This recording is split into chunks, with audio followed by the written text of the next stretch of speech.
یہ مدرسے میں ملے بھائی کہتے ہیں جنید جمشید جو ہے نا، ان کے گھر میں ٹھہرے تھے اپنی فیملی کے ساتھ. آخری رات انہوں نے ان کے گھر گزاری تھی اور اگلے دن ان کا جہاز کریش ہو گیا تھا. مجھے بھی حضرت دعوت دے رہے ہیں اپنے گھر ٹھہرنے کی.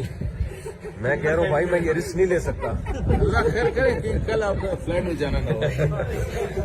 تو جب وہ جنید بھائی ٹھہرے تھے آپ کے یہاں، تبلیغ میں آئے ہوئے تھے نا وہ تو ان کی وائف تھی. کون سی وائف؟ دوسری تیسری؟ تیسری وائف تھی. ان کی والدہ بھی تھی؟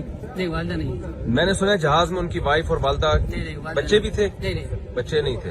نہ یہ جنید لاہور والے ہوں اس کے ساتھ. اچھا ماشاء. تو کوئی آخری بات انہوں نے کی ہو جنید بھائی نے، کوئی خاص؟ جنید بھائی نے راستے میں نے ایئرپورٹ لے جاتے ہوئے میں نے کہا کہ جنید بھائی آپ تبلیغ پہ آ گئے. چترال کے اندر بہت سارے اسماعیلی لوگ بھی ہیں. ہاں تو یہ الحمدللہ آپ کی وجہ سے پورے چترال میں ایک فضا بنی ہوئی ہے. جی آپ جماعت میں پھر آ جائیں، مستورات کی جماعت ساتھ لے کے آئے. ہاں تو اس نے کہا کہ نہیں، جنید سے کہا کہ آپ ارادہ کریں کہ میں تبلیغ پہ آ جاؤں گی. ہاں. تو اس نے کہا کہ انشاءاللہ میں تیار ہوں.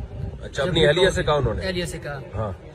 پھر مجھے بعد میں علیحدہ کر کے کہا کہ میں صرف چترال میں اس لیے رہا، آپ ان کو پوری زندگی ترغیب دے، یہ لوگ نہیں مانیں گے. صحیح. یہ ماحول سے، سادگی سے، ان چیزوں سے یہ متاثر ہوں گی. اب اس نے کہا کہ الحمدللہ چترال میں اس کی یقین بنے.